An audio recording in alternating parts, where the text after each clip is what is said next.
All right, everybody, welcome back. This is going to be another layout update, and it is Friday, so happy Friday to everybody.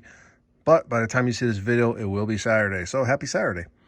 So welcome back to the layout. We're going to be looking at the industrial section once again, and I had to make a revision to the industrial section. I was going over the buildings, but so we're going to talk about that. We're going to talk about a couple cars that I added to the fleet. We're going to do a box opening. We're also going to do a special request for one of my viewers, and I'm going to show you a tool that I would highly recommend if your layout is in the basement. In addition to that, we're going to finish off this layout update with a small little op session. So let's get started. All right, so at the last update, we talked about some of the buildings that I'm going to be putting in, the body shop there, the Chrome company here. And for the scrapyard, I basically said that I was going to use this building here from Foss. Unfortunately, I want to use this building here, but I'm not going to. I'm going to put it at another part of the layout. But as far as why I'm not going to use this building, the issue is that this building is going to be a wood building. This building is going to be a wood building. The building that's going to be right here is going to be a crew quarters. That's going to be a wood building. The engine house is going to be a wood building. So you see where I'm going with this. I got too many wood buildings here. And of course, the scrap yard was going to be a wood building too. So what I decided to do is not use this building here. I'm going to use it, but like I said, I'm going to use it somewhere else. So I was on the search again, and I had to go through all my kits. I was looking at Craftsman kits. I was looking at Walthers kits. I was looking at all different types of plastic kits. So then I started doing some research online of what a scrap yard office looks like. And I mean, there's such a wide variety of what they look like. Not one looks the same.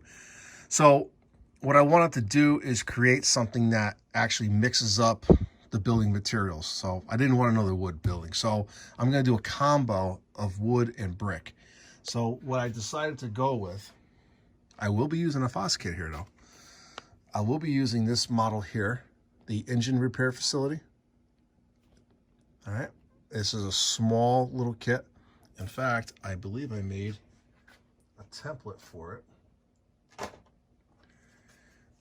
And here's the template. That's how small the template is. So it's a perfect size building. I wanted the scrapyard to have a garage area. But what I decided to do for the main building, I had this old AHM building. So this is what I'm going to use in conjunction with the other Foss kit. And I will be doing some modifications to this, so it's not going to be the same. So let's just open this box up and take a peek. So I think this kit is pretty old. I'm not sure when it came out.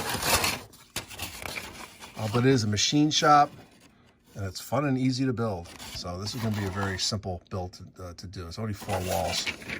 All right, there's only 1 page of directions. So if you look at the walls, they're pretty cool.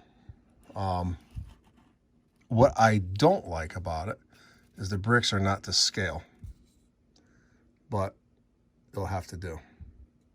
All right, so there's a side wall. So I'm going to do some modifications to this. I'm going to put some bump outs on it. I'm going to really make it look really cool. Now, what I thought was really cool about this is this roof piece here. It's all pre-molded plastic. But once I weather it and paint it, look at all the detail on this thing. Not bad for a plastic kit. All right. And then you got the skylights and stuff like that. So it's definitely going to be a lot of fun. So we'll be right back. All right, so as we dig further into this kit, this is going to be the base, but I'm not using this. I do not like this type of pre-molded stuff. It doesn't look realistic to me. So I'm going to, this will probably be on, I don't know yet. I haven't decided. It's probably going to be on another concrete base like I normally do. So I'm going to get rid of this foundation with all this weird stuff hanging around. So here's the windows.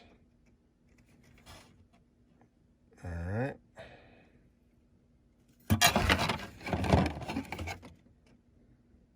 And there's some type of vent or something, so I will probably end up using this. I like this because it has a little hatch and it has these rivets. So when you get a piece like this, you can do a lot of weathering to it and make it look really cool. So I'm probably going to be using this piece. And then we have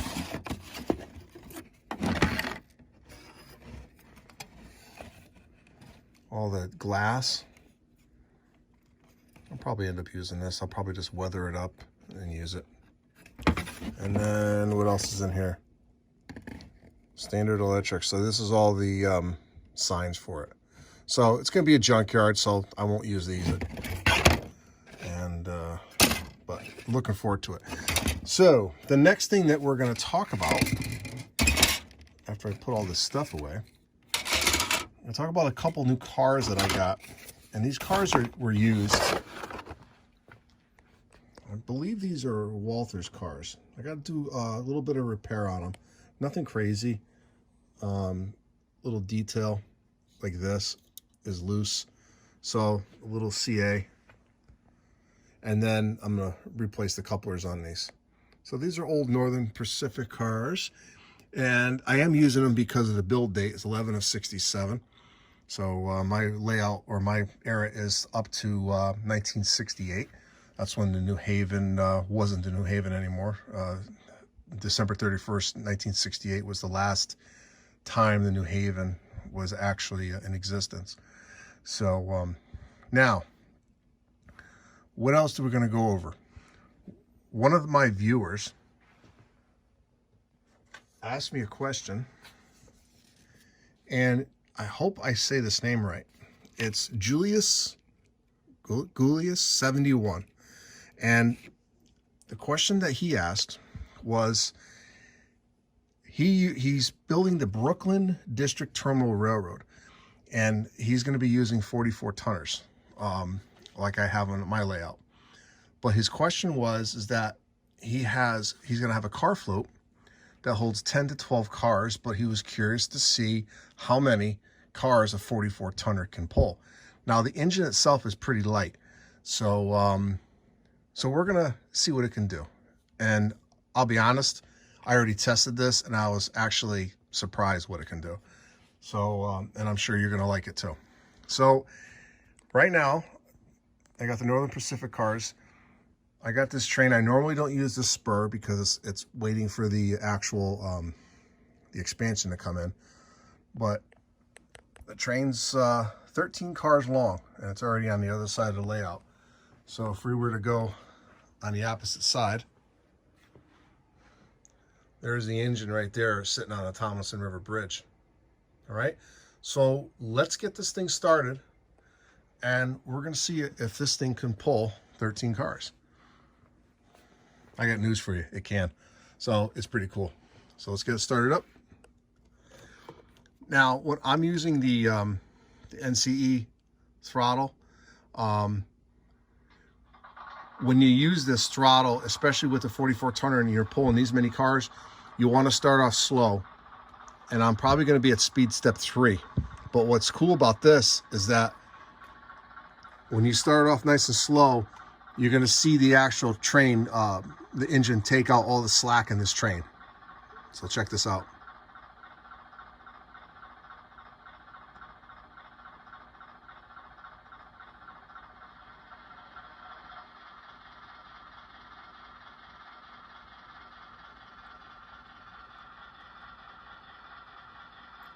So this is speed step 1. Now we're going to go to speed step 2. And let's go to the other side and check it out.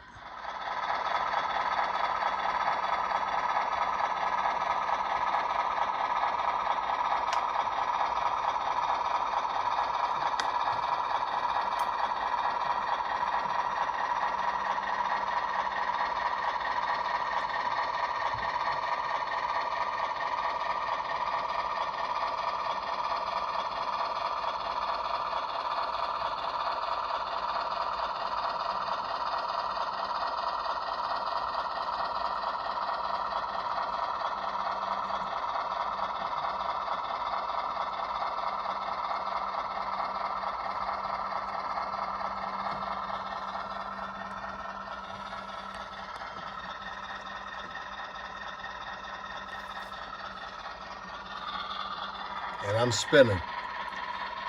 That's not good.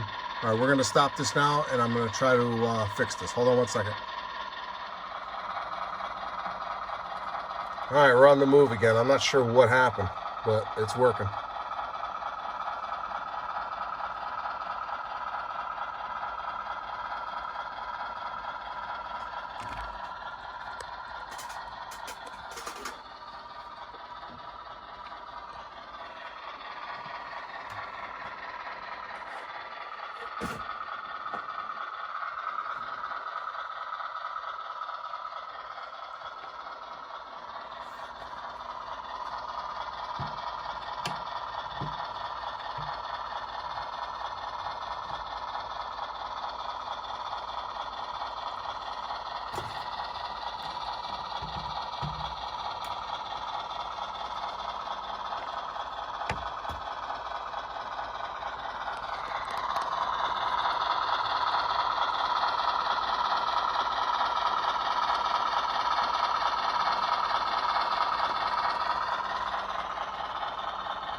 So it's able to pull 13 cars. I'm very surprised.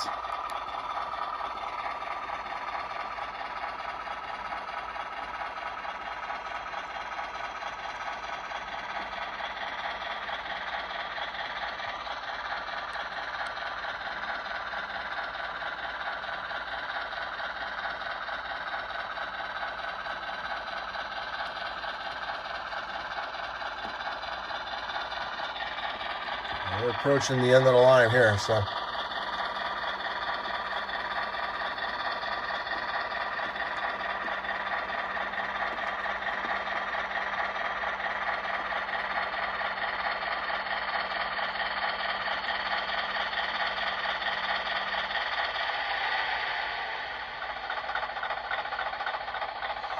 All right, so pleasantly surprised this 44 tonner can pull 13 cars. I had a little hiccup, but it might have, the trip pin might have got stuck on the switch, so I have to double check that.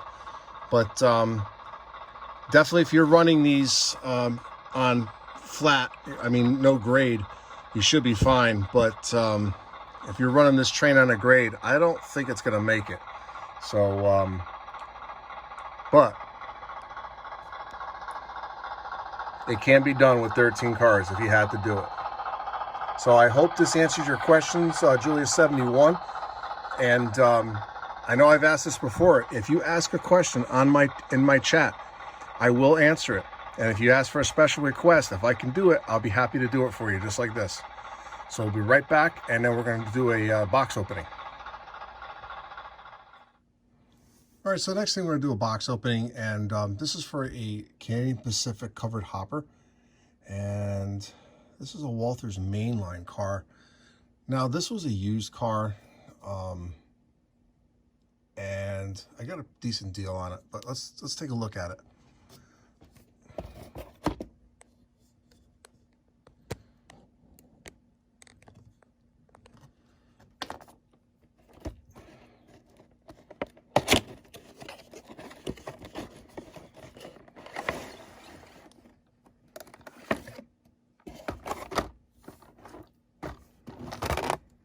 I tell you, the packaging for these cars is really getting better and better. Let's take a look.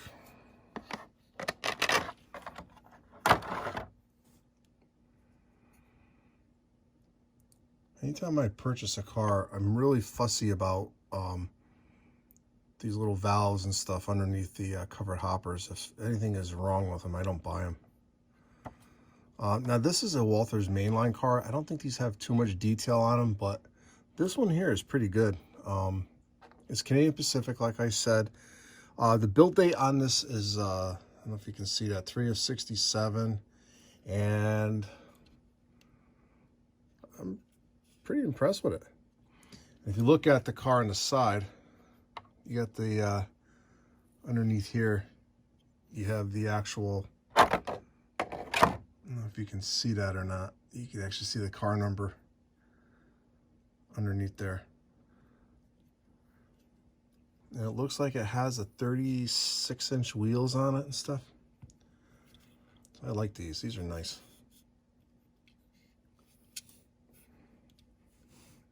Very, very nice. So this will be going into service very soon on the layout. Now, because of the year or the date on it, I'm not going to weather it too much, if I do weather it at all. All right. So we're going to get this thing going.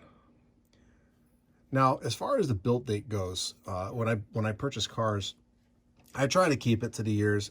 If it's a couple years over, I'm not going to make a big deal about it. If I like the car, I'm going to use it. It's your railroad. You can do what you want with it. You run it the way you want to. So, very happy with this one. All right. So the next thing we're going to do is I'm going to talk about a tool that I never see talked about on YouTube or any railroad videos, but it's a very important tool, especially if your layout is in your basement. So let's take a peek and then we'll be right back. All right, guys. So this is going to be the tool I was referring to, and it's a dehumidifier. And if your layout is in the basement, you definitely want one of these. And it really protects your layout. During the summer months, it can get humid sometimes, and you do not want to have moisture messing around with your layout. You could have problems with your track. You could have a whole mess of problems with your layout if you got moisture. So this definitely helps. At my old house before I moved, I always ran one of these inside the layout room, and I'll tell you, during the summer months, I would have to empty this once a day, and quite a bit of water used to come out. But not once did I have a track buckle on me, and my track work was down approximately, by the time I took it down, 9 years. And the worst case scenario I had was a loose rail joiner. So once the expansion goes in here, I already have a second dehumidifier, and it will be running on the other side of the basement. So my basement is not humid. I don't have any water problems or anything like that. It's really dry, but you still get water. So, in the air. So you want to make sure that, the area is nice and dry for your layout. And it's going to protect not only your layout, but your engines and everything else. So highly recommend it. You can find them pretty much anywhere. I think Home Depot and Lowe's sells them. If you have a Costco near you, Costco definitely sells them, because this is where I got this one. All right. So make the investment, protect your stuff. One last thing. We're going to go right to operations, and then we're going to end this layout update.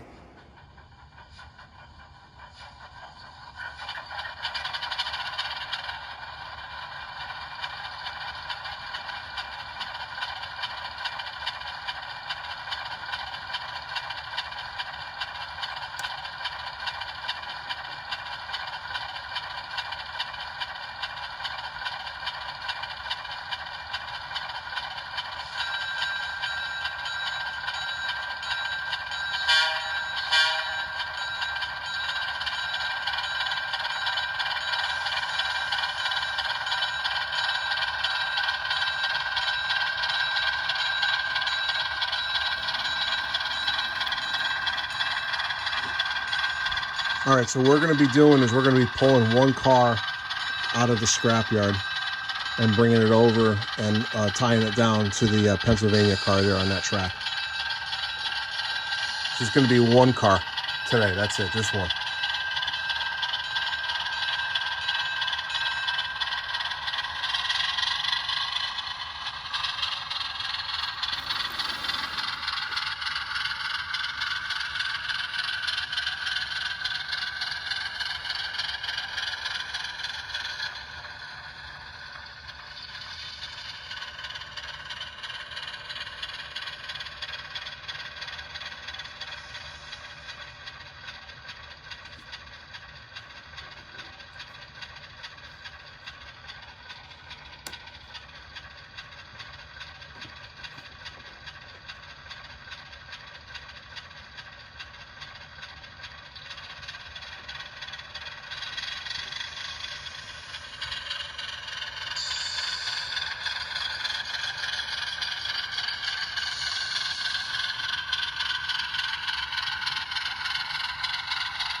All right, guys, so welcome back. So this is going to be the conclusion of this layout update. I hope you enjoyed this update, the run session with the 44 tonner and the this little op session I did.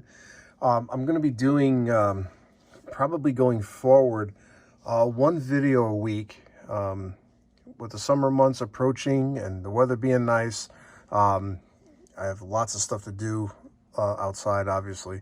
So this layout will be continued to be updated, and I still going to continue to do a bunch of stuff on it. But I'm going to be doing videos probably just once a week. I'm going to try to be probably do them on Fridays or Saturdays, whether it's a layout update or what have you. I still have a whole bunch of videos in production, so there's still a lot to come. So thank you for watching this video. Thank you for supporting my channel. And give me a thumbs up. It always helps. So this is Ron at New Haven Rails. Thanks for watching. And again, if you have any questions, if you want to leave a comment, please do. If you have any requests, if I can do it, I'll be happy to do it for you. Thanks for watching again. Have a great night. Have a great weekend. Happy Mother's Day to all those great mothers out there. Thank you. Bye.